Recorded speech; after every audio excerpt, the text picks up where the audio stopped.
أعوذ بالله من الشيطان الرجيم. بسم الله الرحمن الرحيم. اللهم صل على محمد وعلى آل محمد كما صليت على إبراهيم وعلى آل إبراهيم إنك حميد مجيد. اللهم بارك على محمد وعلى آل محمد كما باركت على إبراهيم وعلى آل إبراهيم إنك حميد مجيد. سورة الفاتحة او داغي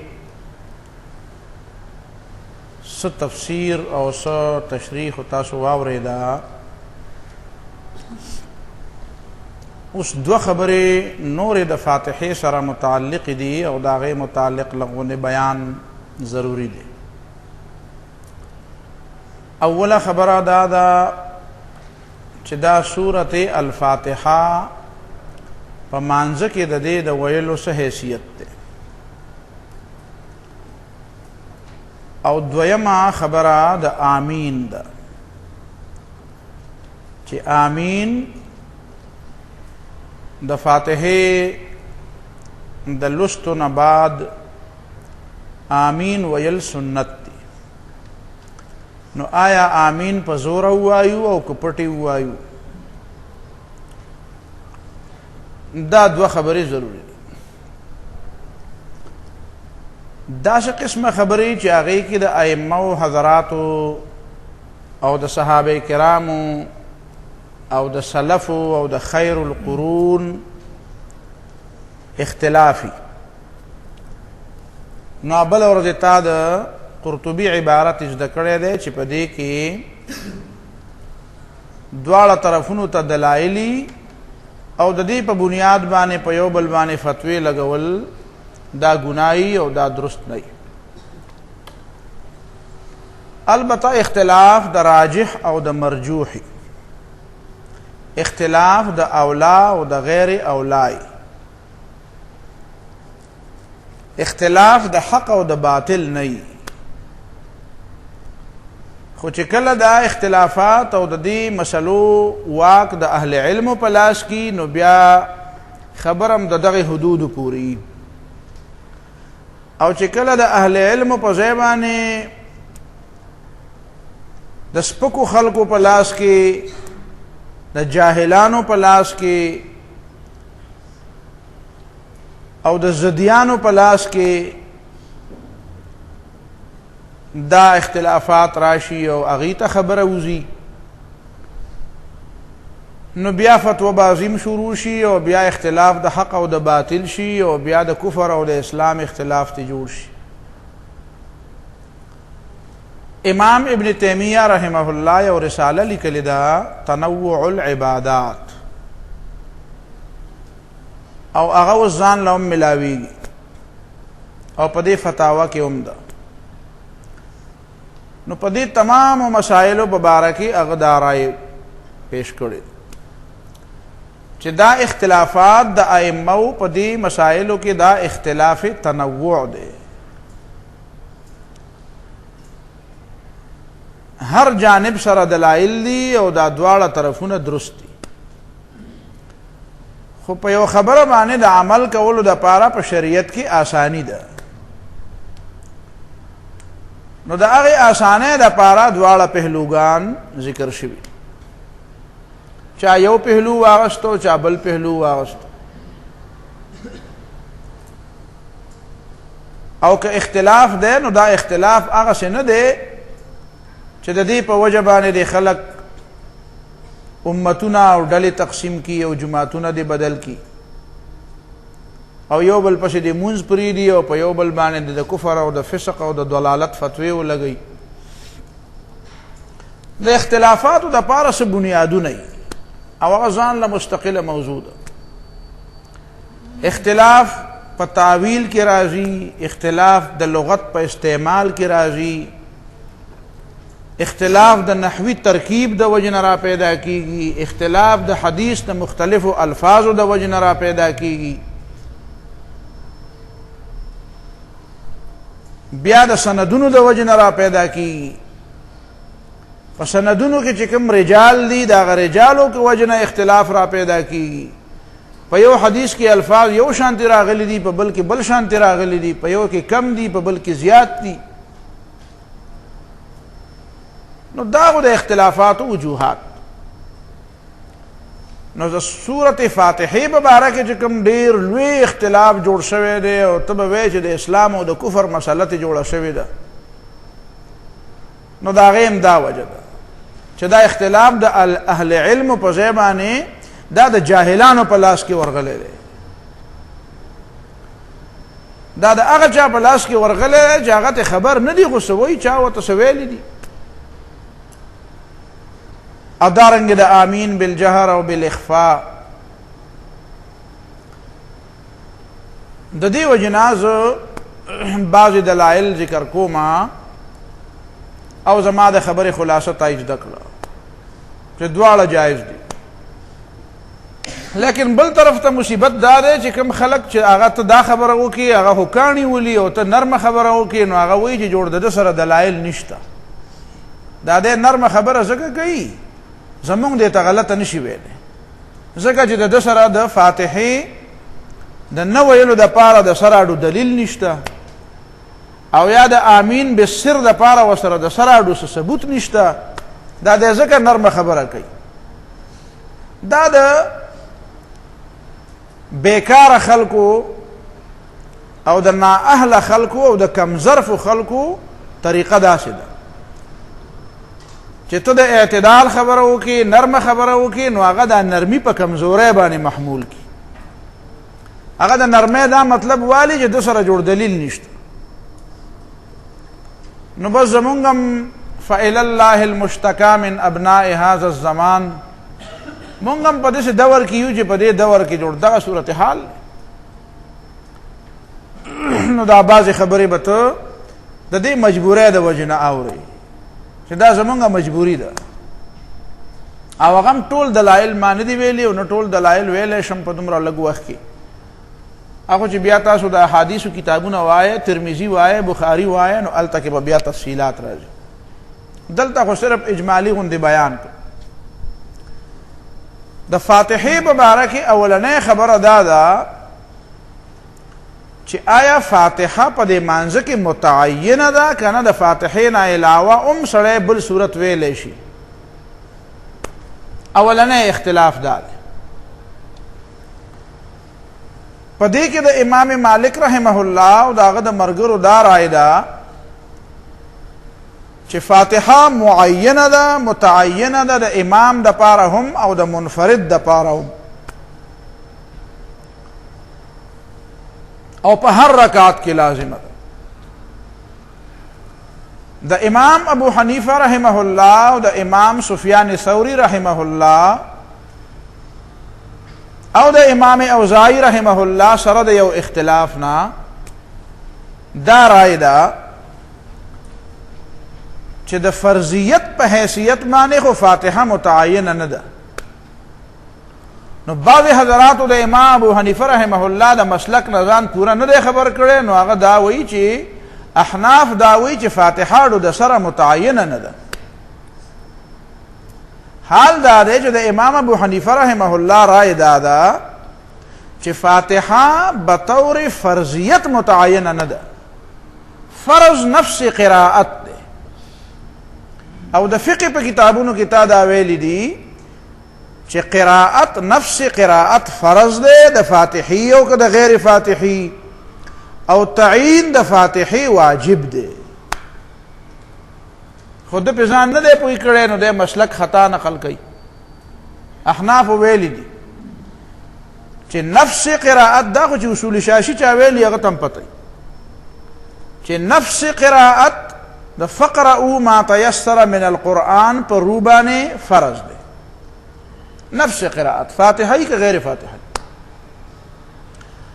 او تعین د فاتحی چونکه په حدیث باندې راغلی دی او په خبر واحد راغلی دی، او خبر واحد چې ډیر زیات زور کی، نو دا غینه وجوب ثابتی، فرضیت نه ثابتی. او په قرآن مجید باندې خو فرضیت ثابتیږي او په حدیث متواتر هم فرضیت ثابتی. نو دا خبر واحد دی. نو احناف وی چې مونږه نفس قراءت فرض کو په فقرؤ ما تيسر من القرآن، او قراءت د فاتحې مو تعین د فاتحې مو واجب وګڼو د دې حدیث په بنیاد باندې چې لا صلاة لمن لم يقرأ بفاتحة الكتاب. نو دا هو د احنافو د مسلک واضحه خبره ده. نه په دې کې څه خبره شو؟ او د فرض او د واجب په اعتقاد کې فرق دی او عملی دواړه یو شی. نو اولنې خبره خدا ذهن کې خودل غواړي. دویمه خبره دام په ذهن کې خودل غواړي چې امام مالک رحمه الله د دې باوجود چې هغه وایي چې دا فاتحه فرض ده، خو هغه دا وایي چې مقتدی به په سری مانځه کې وایي او پریدي به نه. دی وایي په امام او په منفرد او په مقتدی. خو وایي چې که چېرته کې مقتدی قراءت د فاتحې پرېښودو نو د ده مونځ وشو. نو یو طرف ته فرض هم ورته وایي، خو بل طرف ته دا هم وایي چې فإن ترکها لا شیء علیه. بیا امام مالک رحمه الله دا خبرم کوي چې دا ګوره د منفرد او د امام د پاره خدا، خو چې کله سړی مقتدی نو چې امام په زوره قراءت کوي نو بیا د امام مالک رحمه الله مشهور قول دا دی چې بیا هم په دې مقتدی باندې قراءت د فاتحې نشته. البته چې امام قراءت پټ وي او یا مقتدی په دومره لرې ځای کې ولاړي چې که امام په زورم وي نو دی ناوري، جماعت ډېر غټي، نو بیا د امام مالک مسلک دا دی چې بیا په ده باندې فاتحه ویل لازم دي.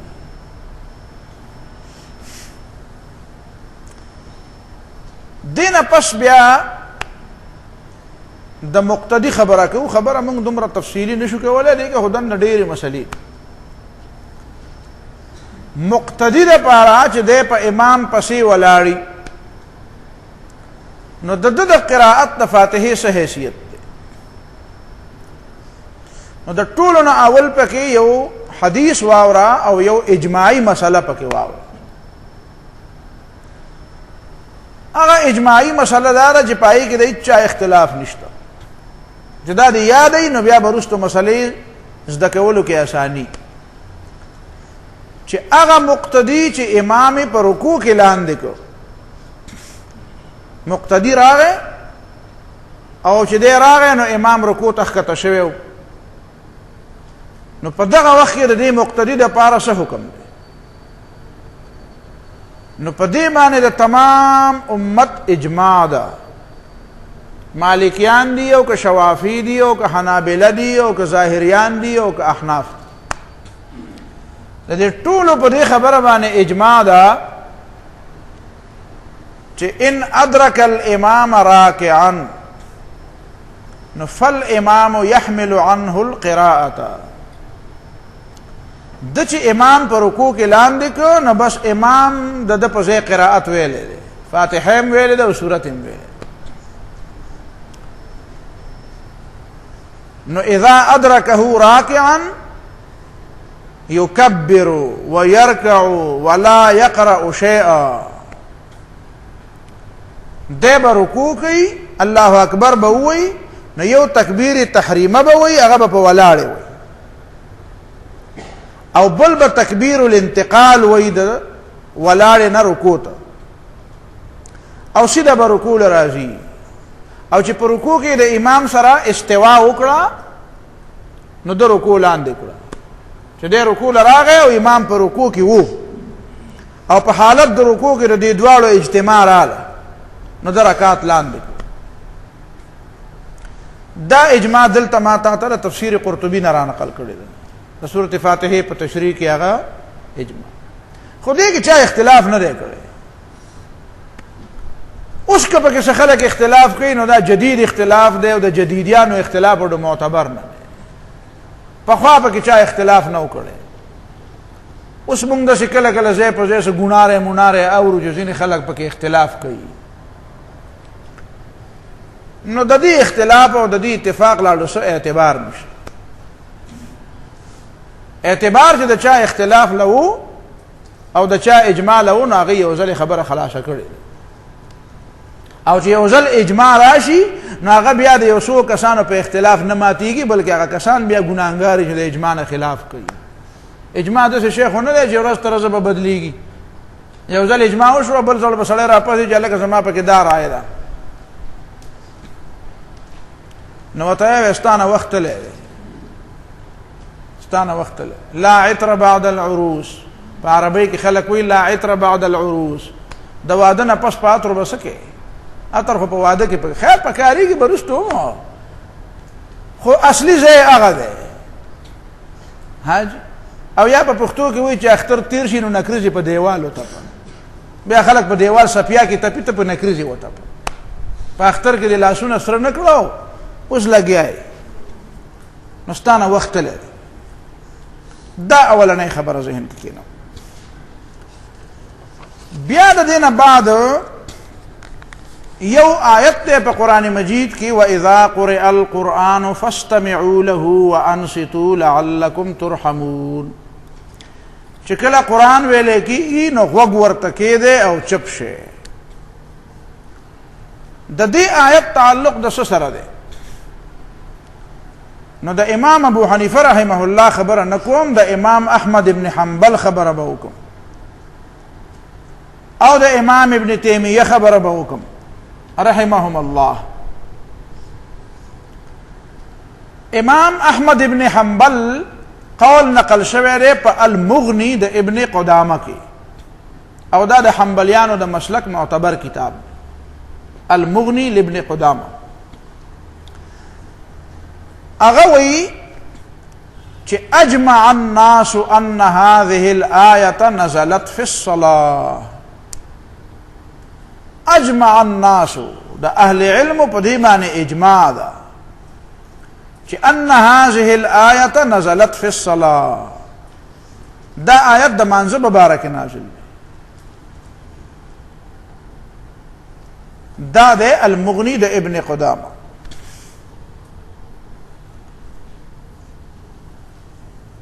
او امام ابن تیمیہ رحمہ اللہ په خپل فتاوا کې مجموع فتاوا ابن تیمیہ دویم جلد کې دو ځایونو کې دا خبره کړې ده 143 او 412 دا موجوده چې کما عربو ناراضی دا فتاوا دا مجموع فتاوا. نو پاغي کې دقه خبره امام ابن تیمیہ رحمہ اللہ کړې ده کہ اجمع الناس ان هذه الآية نزلت في الصلاة. په دې باندې د انسانانو اجماع ده یعنی د اهل علمو چې دا آیتونه دا آیت نازل لې پس کې په مانځ کې چې اذا قرئ القرآن چې قرآن لسته کېږي او امام قرائت وایي نو فاستمعوا بیا به غوږ دی او انصتو او چپ کېږي. اجماع ده.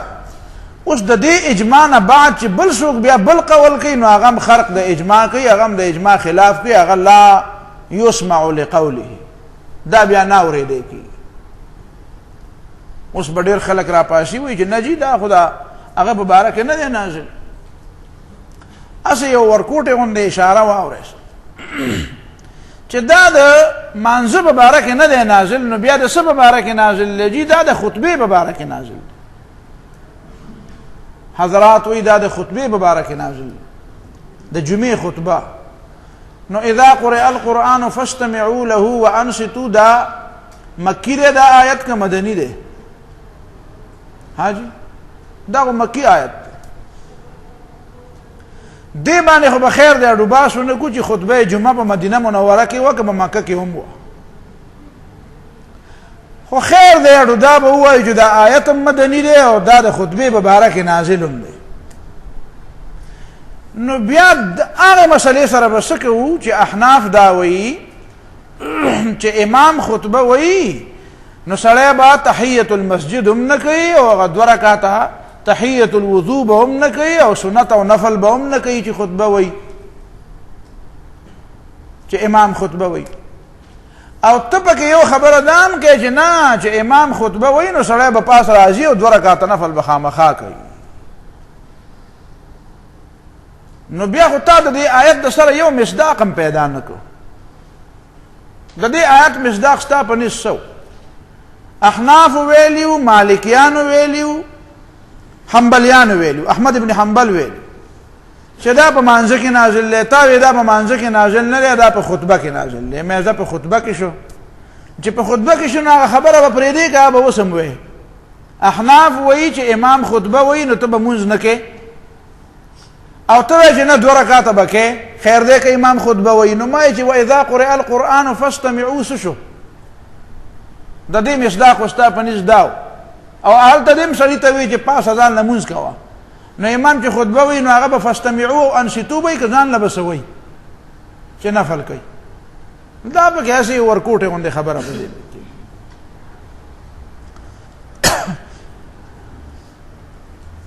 نو دا یو دلیل شو.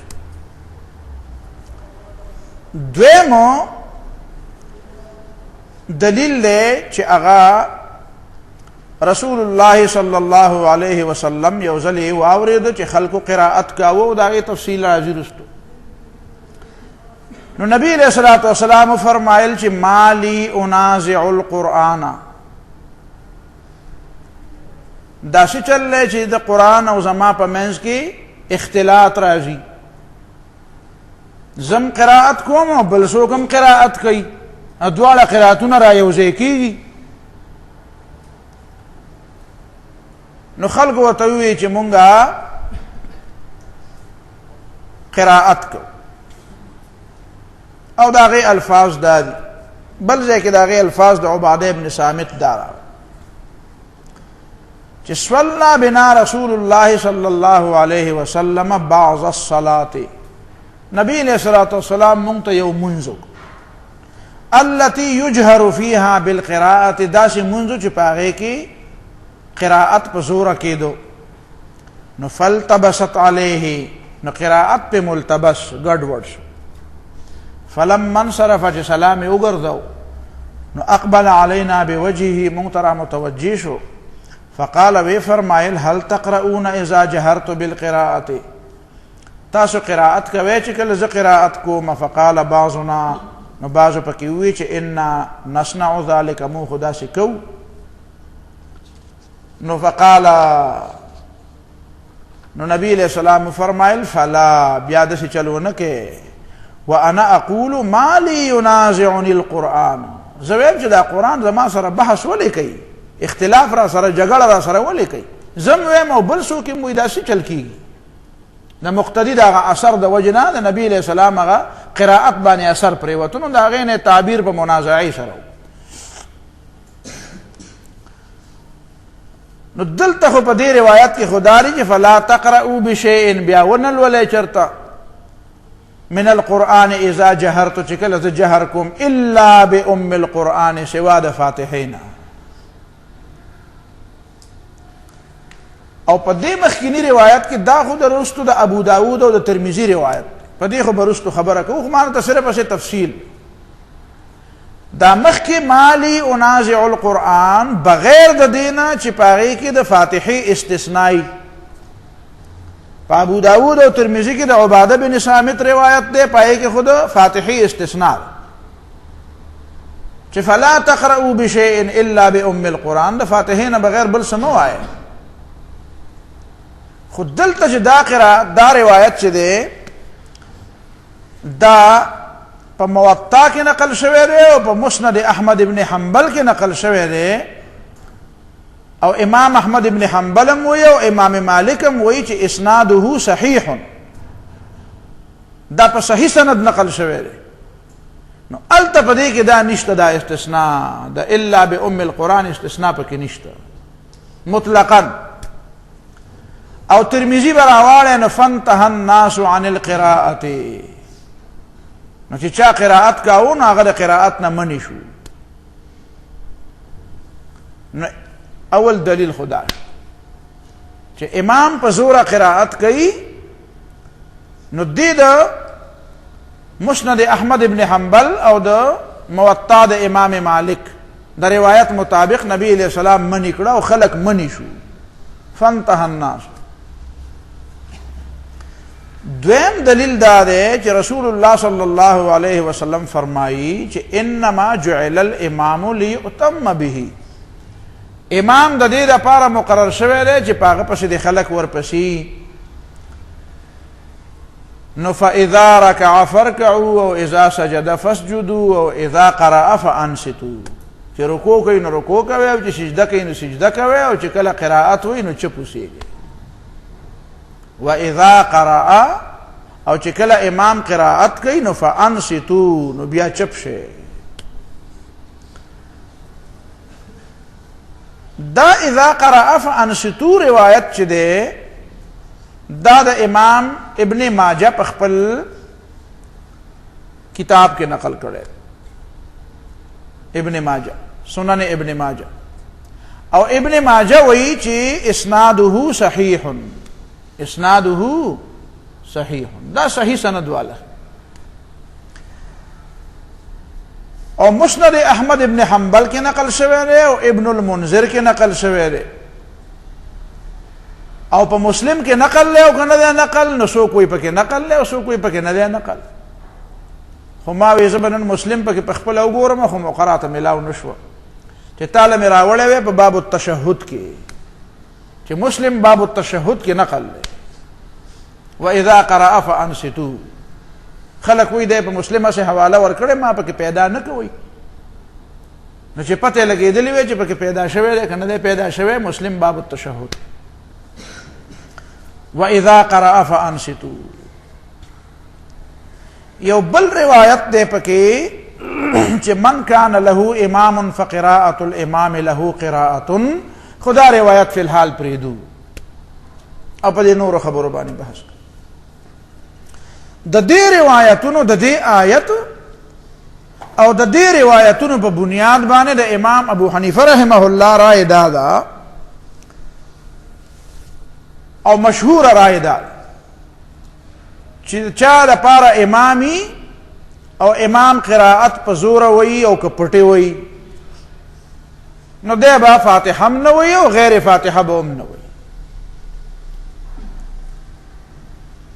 او یو بل دلیل ول حافظ ابن کثیر پر خپل تفسیر کې نقل کړی، هغه وایي چې څوک د چا په دعا باندې آمین وای نو دا د څه د لکه چې دغه دعا ویلي. د ابن کثیر پر مقدمه کې بالکل نقل کړی، ابتدا کې د آمین پر سورۃ فاتحه کې ودا د احناف د پاره دلیل دی. او آیت ولا آیه پیش کړی دی چې وقال موسی ربنا انك آتيت فرعون وملئه زینة واموالا في الحياة الدنيا ربنا ليضلوا عن سبيلك ربنا اطمس على اموالهم واشدد على قلوبهم فلا يؤمنوا حتى يروا العذاب الاليم قال قد اجيبت دعوتكما. مخکې وی وقال موسی، دعا چا کړې و؟ موسی علیہ السلام خیره کړې. ځینې خلک وی پیغمبرانو خیره نه کړې، د دې بس بل څوک پیغمبران زموږ پیغمبرانو خیره کړې. نوح علیہ السلام، موسی علیہ السلام، رسول الله صلی الله علیه وسلم دا زموږ پیغمبران دي، دوی خیره کړي. نو دا خیره چې ربنا اطمس على اموالهم واشدد على قلوبهم، الله تعالی دا مالونو باندې تباہی نازله کې او زړونه سخت کی. نو الله تعالی د دې خیرو په جواب کې دا وی چې قد اجیبت دعوتکما، ستاسو د دواړو دوا مې قبول کړه، ستاسو د دواړو دعا مې قبول. نو دواړو خو دعا نه وکړي، دعا خو یوازې موسی علیہ السلام کړې و. نو پته ولګېده چې موسی علیہ السلام دعا کړې و او حضرت هارون علیہ السلام په آمین ویلو. نو چې څوک په آمین وایي نو دا داسې شله کړي دا دعا دم کړي. نو چې څوک فاتحه ووایي او بل پې آمین ووایي نو دا داسې شوه لکه چې دم ویلي. دا ابن کثیر وایي رحمه الله. او دې نه دام ثابته شوه چې آمین د موسی علیه السلام په زمانه کې وو. او حدیث کې چې دا راغلی دی چې دا یهودیان زموږ سره په کومو خبرو حسد کوي په هغې کې یو آمین دی. د بعضو خلکو ته دا مطلب اغوستی دی چې دا جهر بالتامین دی. جهر پکې نشته، هغې کې صرف د آمین دا ټکی دی. دا چرته په حدیث کې نشته دی چې یهودیان زموږ سره په جهر باندې حسد کوي، په تامین باندې حسد کوي. نو د هغې مطلب دا دی چې آمین د هغوی سره م و، زموږ سره م و، خو هغوی نه آمین هیر شو او مونږ آمین وایو. او زه حیران شم په دې مانچسټر سره خوا کې برطانیه کې په دې انګلینډ کې یو ځای دی مانچسټر، د هغې سره خوا کې یو بل ورکوټی غوندې ټاون دی، اولډ هم ورته وایي. نو هلته د عیسایانو او د مسلمانانو یو مشترکه اجتماع وه په یو چرچ کې. نو ما ته یې دعوت را کړی او نو زه هلته تللی. نو هلته چې مې د هغوی هغه تقریرونه او هغه د هغې هغه تلاوت غوندې لګیا او د هغه بایبل څه شی وي، نو خدای خبر څوک پې پوهېده که نه پوهېده، خو هغه څه ګناه یې کوو ځان له لګیا و. نو چې ګناه یې وکړو بیا شی بس کړو نو وی امین. نو نور هم وی امین. ما لکه د امین خو دی وایي امین، اوس هم امین وایي. نو بیا به چې د رستو سجده سهو کړي را یاد کړی وی. نو هارون علیه السلام د موسی علیه السلام په دې ژبه باندې څه وی، په دې دعا باندې آمین وی. نو دا د دې دلایل په بنیاد باندې د امام ابو حنیفه رحمه الله مشهوره خبره ده چې امام جهر کوي نو ته به نه وې، ځکه چې ستا امام دی او قرآن وی فاستمعوا وانصتوا. البته دا خبره هم وایي چې امام پټ قرائت کوي نو بیا به هم نه وې، مشهوره خبره خو دا ده. ولې؟ ځکه چې دا حکما قرائت دی، حقیقتا خو نه دی، خو حکما قرائت اورېدل دي، ځکه چې هغه وایي او هغه ستا امام دی. نو امام قرائت وی و اذا قرأ فانصتوا، خو معنا دا نه چې و اذا قرأ جهرا فانصتوا. دا جهرا خو په کې ته لګې شپې ته د ځانه، حدیث کې خو په کې دا شپې ته نشته. خو و اذا قرأ فانصتوا، او قرائت هغه کوي، په پټ کې هم قرائت کوي او په ښکاره کې هم کوي. نو فانصتوا نو چپ شه. دا څه نه دی وی چې و اذا قرأ جهرا فانصتوا. او دلته انصتو ده فاستمعوا نشته پکې. هغه فاستمعوا خو بیا د جهرن سره تعلق ساتي، خو انصتو خو مطلقا ده. نو دا حکما. لیکن یو روایت امام محمد رحمه الله نقل کړی دی او شاه انور شاه کشمیری رحمه الله په فیض الباری کې نقل کړی دی چې امام محمد رحمه الله د امام ابو حنیفه رحمه الله نه یو روایت نقل کړی دی، اگر چې هغه په ظاهر الروایت کې نشته. ظاهر الروایت د امام محمد د شپږو کتابونو ته وایي چې هغه سیر کبیر، سیر صغیر، جامع کبیر، جامع صغیر، مبسوط او زیادات.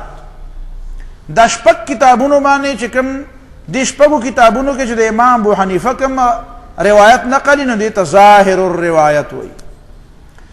نو دی ظاهر الروایت کې دا مسلک نشته. خو شاه صاحب وایي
چې پیسې نشته دی نو بچي کم پکار دي. نو پیسې خو زما د وطن ډېر شوی زما په وطن کې ډېر زیات وسایلو نو دا پیسې چېرته لاړه دا چې بار ته کومه تلې دا راوړه چې بیا به د خلکو پوره نه شو نو بیا به ګورو نه پاس به بیا خبرې کوو. بهرحال تخوف معنا وی تنقص دی کمول دا د عذاب طریقه ده افراد آبادی کم شي. نو هغه ورته وی حضرت عمر ورته وی دلیل پیش کړه نو هغه د خپل قبیلې د یو شاعر ابو کبیر الهذلی یو شعر پیش کړو چې په هغې کې د تخوف معنا تنقص و. اب وروستو په سورة نحل کې تاسو بیان وکړو. نو دا بنیادی خبره شوه چې عربي ژبه باندې خو کله کله عرب هم نه پوهېږي. د دې وجه نه امام شافعي رحمه الله کتاب الام کې یو قول کړی دی او امام سیوطي رحمه الله هم نقل کړی دی نور علما هم نقل کړی دی. امام شافعي رحمه الله وی لا يحيط باللغة الا نبي په عربي ژبه سوا د پیغمبر علیه السلام نه بغیر بل څوک نه پوهېږي. د عربي ژبې محیط علم چې په عربي ژبه ښه پوهېږي او د ژبې تمام لغات ورته معلومي دا سوا د رسول الله صلی الله علیه وسلم نه بل چاته نه دي معلوم. نو تفسیر د قرآن په لغت عربي باندې به هم کې خو یو دا چې په لغت عربي باندې هغه عرب چې دي نو هغې ته هم ټول لغات نه دي معلوم اب هم پسې تتبع کوي ګرځي به پسې نو ته به هم پسې ګرځې. اته چېرته کې د اردو منجد پیدا کړی یا فیروز اللغات پیدا کړی دی نو بس هغه منګکوري چې وایي یو د کورکمان غوټه مونتې وه په شی راواړوله ویې زه حکیم یم نو دا هم د هغه یوې غوټې حکیمان دي. فیروز اللغات چېرته پیدا کړی او ویل جي په دې کې عربي هم شته او په دې کې اردو هم شته او په اردو کې ډېر شی عربي ده په اردو کې وایي ډېر شی څه ده نو وایي دا خو هم تاسو ته معلومه ده په اردو کې خو د عربۍ ډېر شی الفاظ دي. نو دا دویمه خبره دا ذهن کې کېنوئ چې په دې اردو ژبه کې خو د عربۍ الفاظ دي خو دې د عربۍ ژبې د الفاظو معانی بدل شوي دي د ډېرو الفاظو معانی څه شوي دي او دلته د خلکو دا غټه غلطي چې هغې یو لفظ د عربۍ لفظ دی په دې خبره لږ ځان ښه پوره پوهوئ. یو لفظ د عربۍ ټکی دی د عربۍ نه راغی فارسۍ ته او د فارسۍ نه راغی اردو ته یا د عربۍ نه برای راست راغی اردو ته او پښتو ته نو بیا په دې پښتو کې او په دې اردو کې چې د هغې لفظ کومه معنا مشهوره شوه نو دا ضروري نه ده چې دا لفظ دې هم په هغه معنا کې مستعمل چې کومه معنا یې په څه کې وه په عربۍ ژبه کې وه بلکې کله کله داسې وشي بلکې ډېر ځله داسې وشي او زما د دکتورې د پی ایچ ډي موضوع دغه ونه په دې باندې ما ډېر زیات ځان ستړی کړی د دې څه کتاب خو نه و خو ما خو خواره واره څیزونه راجمع کول او کتل نو ما ته په دې کې دا معلومه شوه چې ډېر الفاظ د عربۍ ژبې داسې دي چې د هغې تلفظ او د هغې لیکل د هغې کتابت د هغې معنا په هغې کې تضییق او توسیع بلکې په هغې کې تضاد ځینې الفاظ داسې دي چې د هغې شکل بدل شوی ځینې الفاظ داسې دي چې د هغې کتابت بدل شوی ځینې الفاظ داسې دي چې د هغې په معنا کې تضییق راغلی ځینې داسې دي چې په هغې کې توسعه راغلی ده ځینې داسې دي چې په هغې کې من وجهن تضییق دی من وجهن توسعه ده او ځینې الفاظ داسې دي چې په هغې کې بالکل تضاد را پیدا شوی دی. نو دا خو لوی علم غواړي دا خو پوره مطالعه غواړي داسې خو نه وړي فیروز اللغات دی وکته پکې در سره پروت دی او ته د یوې غوټې کورکمان حکیم یې دا خو به دا ټول لغات کتل غواړي نه داسې معمولي خبرې خو نه دي. لکه مثلا د الفاظو په لحاظ سره هلکه حیا څه ته وایي حیا په پښتو کې حیا څه ته وایي وایي دا څه بې حیا حیا ورته وایي که نه وایي په عربۍ ژبه کې حیا څه ته وایي همدغې حیا ته وایي یو قسم غلط نه ګوره په عربۍ ژبه کې دی یو حیا او یو دی حیا الحیا من الایمان که الحیاء من الایمان حمزه پکې ده وروستو الحیاء من الایمان د ایمان حصه حیا ده که حیاء او په اردو په پښتو کې ورته موږ څه وایو حیا او حیا په عربۍ ژبه کې څه ته وایي باران ته وایي متنبي م ویلې وذكي رائحة الرياض كلامها تبغي الثناء على الحياة فتفوح وذكي رائحة الرياض كلامها وإذا دي باغچو دا نره بھینی بھینی خوشبوئی چی که مده دا ڈڈوزی دې ته ډډوزې وایي دا د خوشبویه ډډوزې نه دي نو وایي د دې باغچو د خوشبویه دا ډډوزې چې دي نو دا د دې باغچو خبرې دي دا باغچې څه کوي خبرې کوي دا څه وایي ويتبغي الثناء على الحياة فتفوح ويدا د باران مدح بیان د باران ثنا وي ويدا باران وشو نو دا باغچې را زرغون شو ګلونه پکې را پیدا شو د بردست خوشبویانې شروع کړي نو تبغي الثناء على الحياة دا د چا ثنا صفت بیانوي د حیا یعنی د باران نو فتفوح نو دا څه کوي خوشبویانې کوي او ډډوزې کوي نو ګوره حیا په عربی ژبه کې سره د ممدود حمزه نه وه خو چې اردو لراله نو څه دې جوړه شوه حیا هغه حمزه ته لاړه پرېوته چې په دې لار راتله هغه دلته په سین کې پرېوته نو عربي چې راتله دلته د عربی دا ټکې نو د سمندر کې ته هغه څه شو هغه حمزه ته پرېوته که نه کوي خبرې د دې په شانې بېشمېره الفاظ ټول الفاظ ګوري نو بیا هغه ډېر زیات مشکله کېږي اوږده کېږي خبر دارنګې کله کله به موږ وایو چې لفظ بالکل معنا الټه کوي په عربی ژبه کې یو لفظ دی تعمیل عمل یعمل تعمیلا تعمیل معنا یو شی په عمل کې راوستل او تعمیل معنا یو سړی د یو علاقې عامل مقرر کول اصل معنی دا عمله یعنی جعل فلانا عامل بلد کذا فلان کې سړی د فلان کی خار عامل مقرر لیکن په اردو کې تعمیل څه ته وایي تعمیل حکم خبر منلو ته وایي په عربی ژبه کې د یو ځای عامل مقرر کولو ته وایي او په اردو کې تعمیل معنا څه زمونږ په دغه مظهر العلوم کې د امارت تاج محمد مولوي صاحب قصه وکړه نو هغه کې بل یو مولوي صاحب وابه ماته بلکې زه بیا ځان سره په خپل دغه باندې کېنولم دا چې دغه غدۍ د استاد دپاره به وکړنه د په ملا وډبولم راځم مودودي دلته کېنه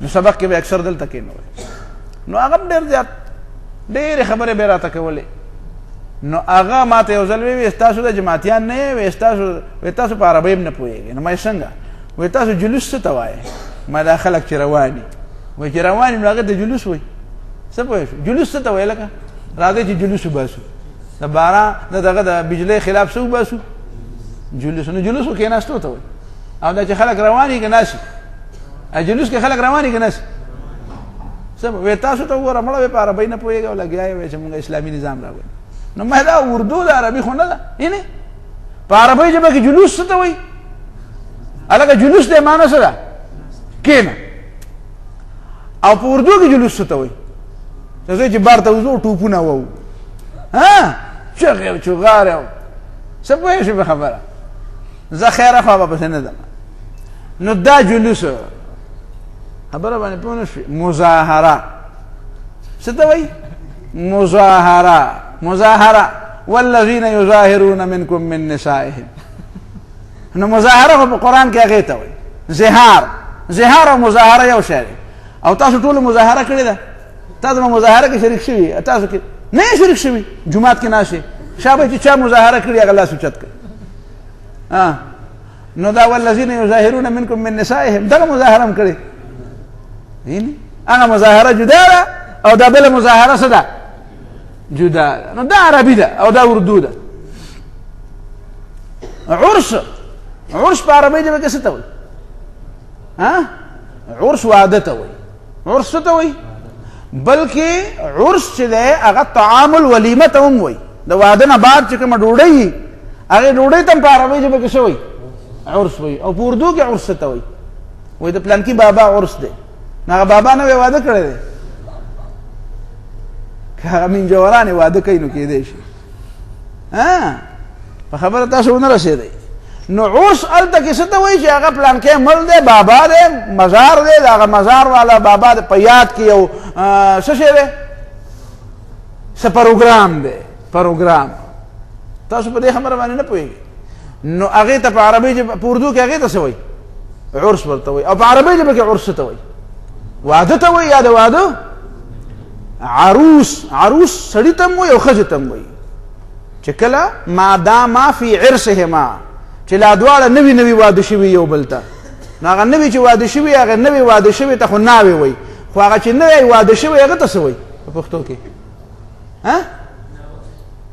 څه شی تا واده کړی دا که کړی مې نه انکار یې وکړه هغې ته چنغول وایي څه وایي ورته د ناوې مذکر څه دی چنغول څه پوه شي په خبره باندې نو دا به هر حال دا ما داما فی عرسهما نو که نوی ناوی را واده شي نو هغې تم عروس وی عروس او که سړی واده وکړي او د واده پرې نوي دوران کې نو ده تم څه وی فعول دلته مذکر او د مؤنث په دې کې برابر دي عروسه ورته نه وی عروس نو مطلب د عرس نه دغه د واده خواوشا خبرې یا ډوډۍ او یا نو د عرس د دې سره څه تعلق دی د اردو پښتو چې دا کوم عرس دی د دې سره څه تعلق دی دا عربي ده او عرس لفظ عربي ده دارنګې مسمار څه ته وایي مسمار په عربي ژبه کې میخ ته وایي مسامیر میخونو ته وایي مسمار د آبادۍ مضبوطولو ته وایي یا هغه شی چې په هغې باندې آبادي مضبوطېږي لیکن په اردو کې مسمار څه ته وایي وایي آبادي مسمار کړه نو مسمار معنا په عربۍ ژبه کې جوړه کړه کلکه کړه او په اردو کې معنا څه ده چې ډیماله شي کړه راښکته یې راواچوله راوې نړوله اړنګ یې کړه څه کړه اړنګ یې کړه نو الټه شوه معنا که الټه نه شو او یو بل ټکی که راته ووایم خفه کېږې به نه نیک څه ته وایي په عربۍ کې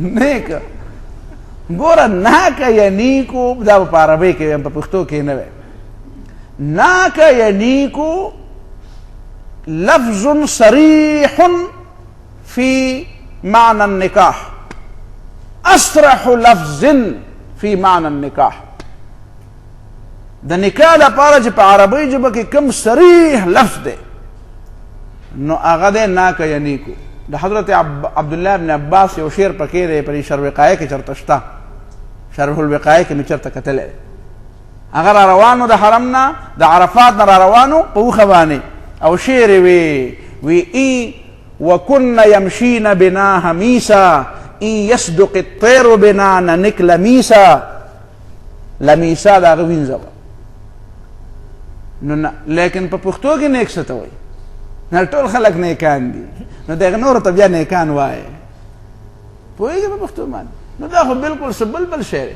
په دې عربو ته څوک لاړ شي او نیک نوم نو هغه د ډېرې یېرې نه هغه نوم نه وایي وایي انته نیکه پورې خان دی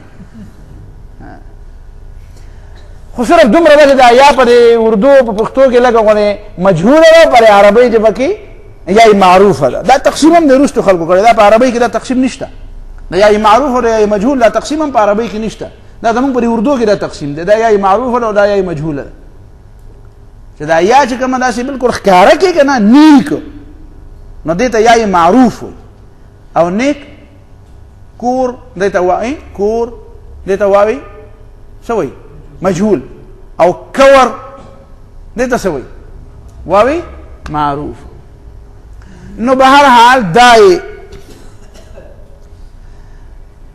اوس دلته یو بله غلطي را پیدا شوه تاسو په خبره پوهېږئ که نه خپله مقاله درته وایم چې په هغې موضوع دې پوه کړم لکه دا ډېره اهمه موضوع ده کله کله یو سړی داسې وکړي چې هغه په دې کې خطا شي چې وایي دا لفظ خو د عربۍ دی دومره ورته پته بیا د عربۍ ژبې نه دا لفظ اردو ته راغلی دی نو د ده په دماغو کې خدای خو د عربۍ نم خبرې او د اردو نم خبرې خو چې په اردو کې کوم لفظ راغلی نو بار بار د ذهن له دا لفظ راځي نو دی وایي چې د عربۍ د دې لفظ معنا هم هغه ده چې کومه په دې اردو کې ده بیا چې دی الټا دا لفظ بیا واپس اردو نه عربۍ له وړي عربي وایي بیا نو د ده په دماغو کې د دغه لفظ د اردو هغه معنا پرته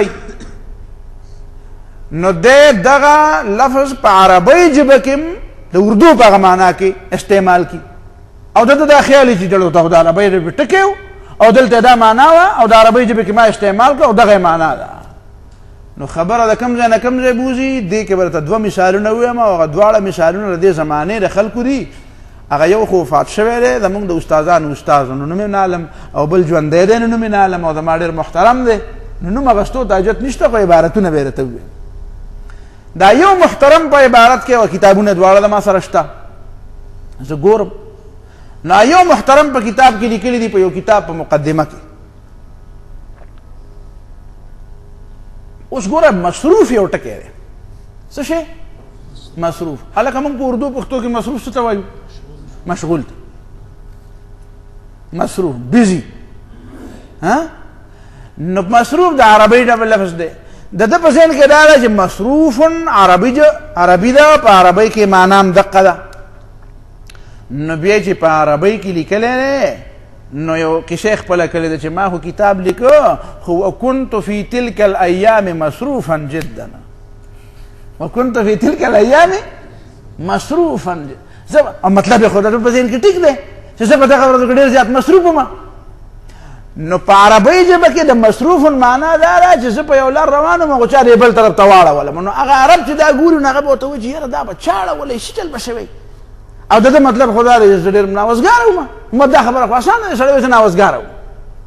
نو څوک د دا تپوس نه کوي ته به څه ناوزګاره وې خو هغه په ذهن کې دا ده چې به د دې مصروف معنا ناوزګاره دی. حالانکه د ناوزګاره دپاره اوس یو بل لفظ دی څه مشغولا.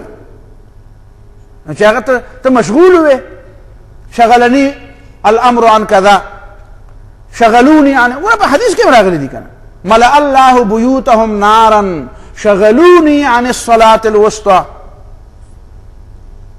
نو لږ وسعت علم هم غواړي که چې سړی د هغه لفظ بل مرادف بیا وګوري هغه استعمال کړي چې په عربۍ ژبه کې د هغې دپاره کوم استعمال شوی. خو دلته غلطي دا وشي چې دی د عربۍ ژبې هغه استعمال شوی لفظ نه ګوري دی ګوري چې پرې اردو کې دا لفظ د عربۍ شته.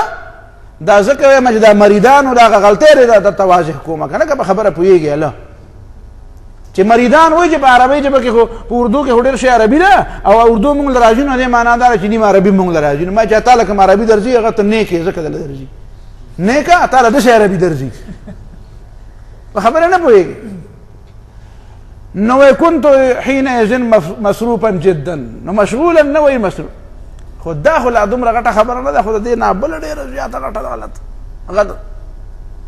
هغه دا ده چې هغه بل زما محترم دی نو استاد خو مې داسې نه دی خو کتابونه خو مې وله کتلي دي.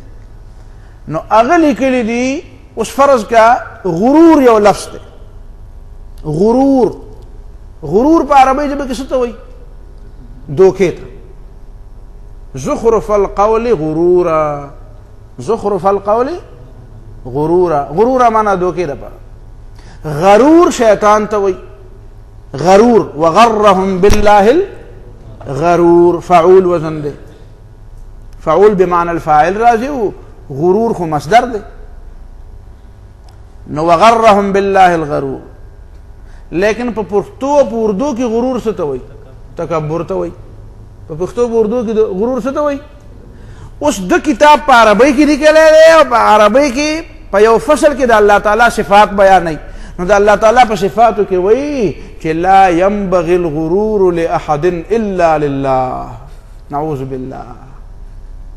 اوس د ده په ذهن کې خو دا خبره ده چې لا ينبغي الغرور لأحد د هېچ چا دپاره تکبر مناسب نه دی الا لله. لیکن آیا په عربۍ ژبه کې د غرور معنا واقعي تکبر دی؟ نه. د غرور جب معنا خو په عربۍ ژبه کې دوکه ده. نو ته څه وایې چې لا ينبغي الغرور الا لله څه معنا ده؟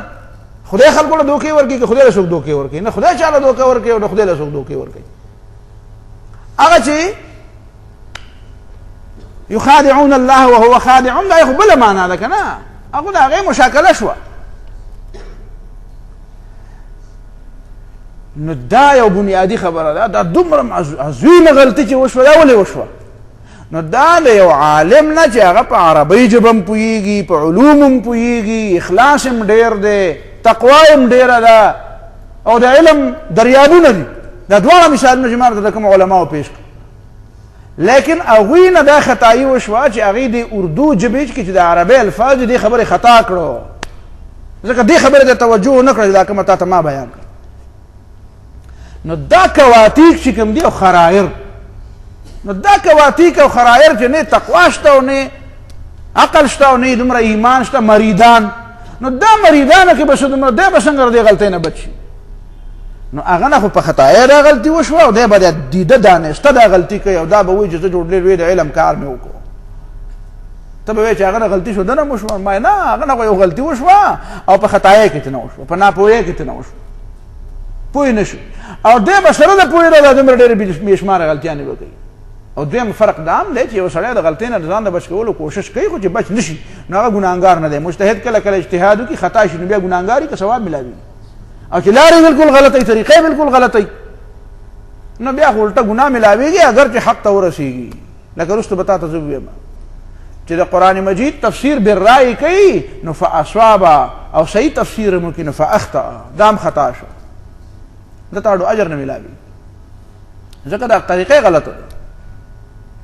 نو چې په غلطه طریقه یو کار کوي او هغه صحیح شي نو بیا ورته اجر نه ملاوي، او چې په صحیح طریقه یو کار کوي او غلط هم شي نو بیا ورته څه ملاویږي؟ یو اجر ورته ملاویږي. دې خبرو نه تا ته اندازه ولګېده چې کوم خلک چې تفسیر القرآن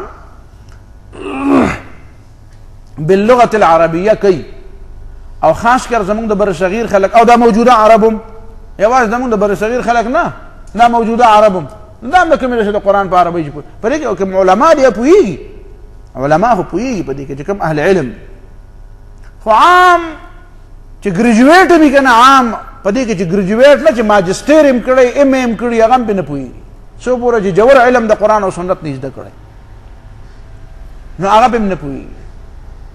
نو پته ولګېده چې بیا تفسیر د قرآن په عربۍ ژبه کوي نو څنګه کاڼي برغړی بیا.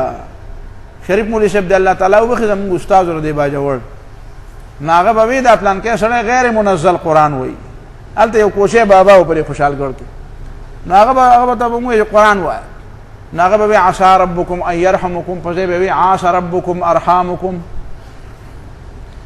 نو بیا یو ځل چې موږ تپوس وکړو موږ به ټوکې کولې، موږ به بابا ته منطق ویلی وي او موږ به یاره په منطق کې دا نورالانوار ډېر زبردسته تفصیلي کتاب دی او والله وایي دا په منطق په نورالانوار په منطق کې ډېر تفصیلي کتاب دی دا ما ویلی دی لګیا اوس به وي پوهېږې په خبره. نو هغه به دا قرآن یو ځل وی الحیا نصف الایمان، حیا نیم سیر ایمان دی. نو ما ورته بابا نیم سیر دی که پوره سیر دی؟ وی نه نه د خدای سیر ډېر غټ دی، وی دا په هغې نیم سیر دی. نو نصف په معنا نیم سیر. او من قبل هذا د قبر عذاب والی او آثار تنسا پکې نه وه، داسې ترجمې به یې کولې. نو شریف مولوي صاحب ورته وی دا غیر منزل قرآن وی، هغه ته بابا ته غیر منزل قرآن وی او والله وی زه غیر منزل وی، مې ستا په شان غیر منزل بل څوک نشي ویلی وی نه نه نشي ویلی غیر منزل نه نو خبر. تاسو به خبره پوهېږئ. نو دا چې داسې نه وي نو بیا به غیر منزل قرآن وایي، نو چې غیر منزل وایي نو بیا به تفسیر هم د خپله ځانه څه کوي څه به وایي. نو دا یو بنیادي خبره ذهن کې کېنول غواړي. بیا تا ته ما ویلي و چې د قرآن مجید خپل مصطلحات دي، مصطلحات. نو که ته د قرآن تفسیر په عربۍ ژبه باندې کوې په عربۍ پوهېږي هم او هغه اصلي عربي م وی او فصحا عربي م وی، خو بیا هم د قرآن مجید ځان له خپل اصطلاحات دي. صوم مطلق امساک ته وایي په عربۍ ژبه کې، نو ځان را بندول، نو مطلب یې دا دی چې په روژه کې د خپل لاسونه وتړه او دا خوله دې متړه، بیا به پوز هم تړې ځکه دا خو هم څه کار کوي. نو صوم خو امساک ته وایي که نه، دا مفترات ثلاثه خو پکې په شریعت کې وروسته راغله، په لغت کې خو مطلق امساک ته وایي. نو الله تعالی وی صوم بساتئ، کتب علیکم الصیام، په تاسو باندې صیام فرض دي او صیام د صوم جمع ده، صوم امساک ته وایي. نو دې معنا دا ده چې ځان به رابند کوي. نو څه مطلب دی چې په دې غوږونو کې به هم شوړې کېدی، دا خو خیر دی دا به وکړو، سترګې به هم بندې کوي، پټې به یې کوي، خدا به هم وکړو، خوله به هم بنده کوي، ښه جي دا کار به هم وکړو، خو پوزه به څنګه بندوو؟ هلته خو پکې ساه اخلو. او صوم خو امساک ته وایي په لغت کې. نو دا مریدانو ته تپوس کوم، دا مریدان چې وایي چې په عربۍ ژبه به ترجمه کوو تفسیر کوو، نو څنګه چل به کوو؟ که نه پوزه به کلاو پرېږدو او غوږونه به بندو، نو بیا خو به دا امساک نه وي، نه نه صوم خو د شریعت یو اصطلاح ده د صوم تعبیر او د صوم تفسیر او بیان به مخکې په قرآن کې وګورئ نو قرآن نه به درته څه پته ولګي چې کلوا واشربوا حتی یتبین لکم الخیط الابیض من الخیط الاسود من الفجر او ثم اتموا الصیام الى الليل نو دې نه به څه پته ولګي او بیا باقي شرایط به او د نیتونو خبرې او څه او نواقض او نو دا به بیا د احادیثو نه پته ولګي نو بیا به نه خوله بندې د دروغو نه به بندې او نه به پوزې بندولو ته حاجت او نه به سترګو بندولو ته حاجت او نه به په غوږونو کې شوړو ته حاجت او نه به لاسو تړلو ته حاجت کوي نو صوم خو دغه بندولو ته وایي نه بیا خو ځان را بند که نه لکه ته څنګه ځان را بندې ته خو یې پرانستی ځان وتړه شابه دارنګې مې درته ووایي چې حج دی او زکات دی او دا دی نو تفسیر د قرآن به په عربۍ ژبه کوو دوه خبرې به یاد ساتو یو دا چې په عربۍ ژبه به کوو خو پس د تفسیر القرآن بالسنه او باقوال الصحابه او تفسیر القرآن بالقرآن مخکې او دویمه طریقه بیا دا ده چې تفسیر القرآن به په لغت عربي کوو نو چې چاله لغت عربي نه ورځي نو هغه به تفسیر د قرآن نه کوي بل چاته به هم نه بیانوي کېدای شي چې د کاڼي ورغړی چرته کوي اشه د اردو تفسیر به ګوري په هغه او دی به چېرته څه بل څه ووایي الفاظ به بدل ووایي چېرته مولانا عنایت الرحمن صاحب د الله تعالی وبخي بنو کلب په عربو کې یو قبیله ده ناغه بنو کلب نو ترجمه ولا کړی وي کتے کے بیٹوں نے کہا ہے کتے کے بیٹوں نے نو بس بیا به بنو کلب ته کتے کے بیٹے وي خبره باندې پوه نه شو نو دا به شمیره مثالونه دي د دې خبرې چې د لغت یو لفظي او په دې کراچۍ کې یو صاحب دی د هغه هم نوم نه علم ځکه چې پلار یې خو زما دوست دی استاد مې نه دی خو محترم خو مې دی نو هغه زوی پي جي ډګري اخیستی دی یو ځل ما د هغه کتاب پسې کتنه چې په هغه یو 3 کرښې 2.5 کرښې حدیث دی او په هغه 2.5 کرښې حدیث کې چې ده کومه ترجمه کړې ده نو په هغې کې 4 یا 5 غلطیانې کړي دي 4 یا 5 غلطیانې کړي نو ما ته پته ولګېده چې دا پی ایچ ډي وله د پلار اغوستې ده دا اصل کې د پی ایچ ډي نه ده اغوستې ده د پلار اغوستې ده وی فلان حسن نو بیا وایا ابوه حسن دې ته صفت بحال متعلقه وی نو دا ډیګري بحال متعلقه ده یو ډیګري بحاله ده او بل ډیګري بحال متعلقه ده نو یو بلم بحال متعلقه ما ته معلوم دی هغه بحال متعلقه هغه پی جی ډیګري اغوستې ده ما ته پته ولګېده چې هغه ولا پلار مرحوم لیکلی ده هغه کراچۍ ولا پلار خو ژوندی دی او د دې بل پلار وفات شوی دی الله دې وبخي خو د هغه نه ما ته پته ولګېده د یو څو خبرو نه چې هغه ډیګري هم بحال متعلقه ده یو ډیګري بحاله چې سړي په خپل همت کړی او ځان یې ستړی کړی او یو شی همت یې کړی او یو بحال متعلقه ده چې پلار ولا لیکل کړي نو چې کوم ولا پلار کړي نو ټیکی او چې کوم د ځانه کړي د مفتی یوسف صاحب خبره ده چې کوم د تمام ویلي دي نو ټیک دی او چې کوم د ځانه ویلي هغه ورسې ګډې وړې وي چې کوم د ځانه وی نه بسوي اسې ګډې وړې به اله بل مې تر مفتی صاحب قصه کړې نو دغه بحال متعلقه والا چې کوم ډیګري اغوستې ده نو هغې کې دا 2.5 کرښې عبارت دی په هغې کې 4 غلطیانې کړي نو عربي علم هم ضروري او بیا دنیا درېمه خبره پکې دا ذهن کې یاد وساته چې د عربی علم ضروري دی خو برای راست د عربی د لغاتو نه که ته دا وایې چې په اردو کې او په پښتو کې د عربی ژبې الفاظ دي او بس دا زما دپاره کافي دی او د اردو ډکشنریانې به وله ګورم نو په دې کې به م بیا داسې شي لکه دا څو مثالونه تا ته ما ووایي زه اوس وقفه وکړئ بیا بله موضوع شروع